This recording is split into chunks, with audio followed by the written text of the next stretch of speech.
Welcome back to week 3 of phase 1 of team training. This week's video is short and sweet because I have one message that I want to talk to you about, and that is build, don't test. If you've been following along at home each week, you will have probably started to sense that there's a theme underlying everything that I talk about. You hear me talking about making sure that we can recover from the training, that the training is sustainable, that we're adhering to the repetitions and reserve scale and not going too close to failure. All those things are guided by the ideal and the principle of build, don't test. Whether it's lifting, running, calisthenics, it doesn't matter.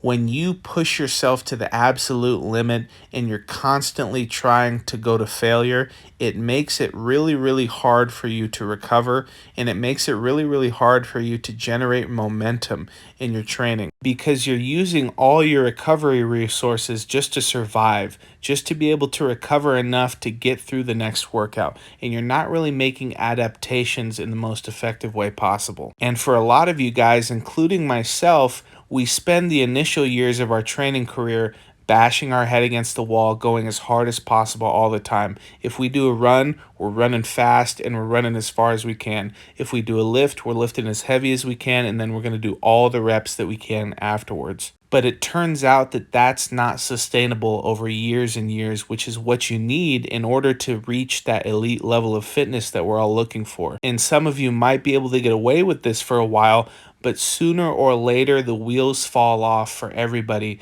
when your training approach is just going to failure all the time. And so I got a question or two by some people that were confused. Why is the run emphasize an easy pace? Why are you telling us to run it at an easy pace? Why do you keep telling us to leave 2 or 3 reps in the tank on the lifts? I feel like I should be training harder. I pick that submaximal intensity specifically so that you can generate momentum with your training.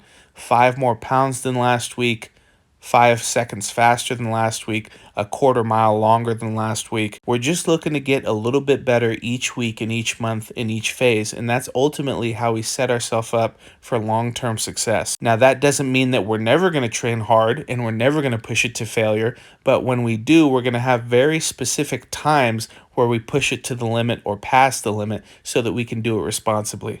And some of you guys, especially those of you who are younger, or maybe you're coming out of a military culture or a football culture where all the trainings just push it to the limit, to the death. Some of you guys are so used to training at that high level intensity to failure that you don't know what submaximal training feels like, and so you're worried that you're not doing enough. And that is a perfectly reasonable concern, because we can train not hard enough and then not make progress.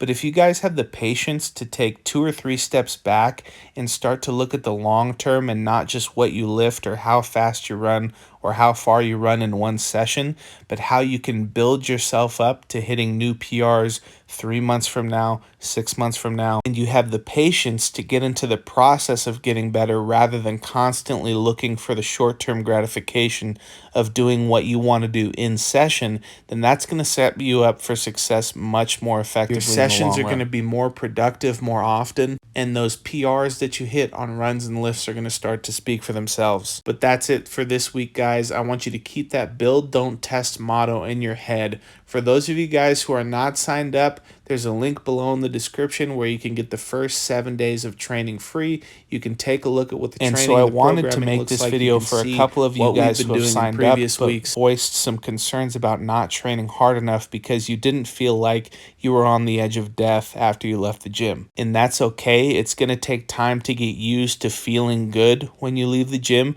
and it's going to take time to gain confidence in this process and for you to realize, oh, I can make progress without killing myself, and I can actually make better progress in the long term by not killing myself in the gym every session. So if you guys can just keep in mind that build, don't test motto, the results that you have are going to speak for themselves, because you're not only going to hit PRs, but you're not going to have tweaks in your back and your shoulder. You're not going to have aches and pains.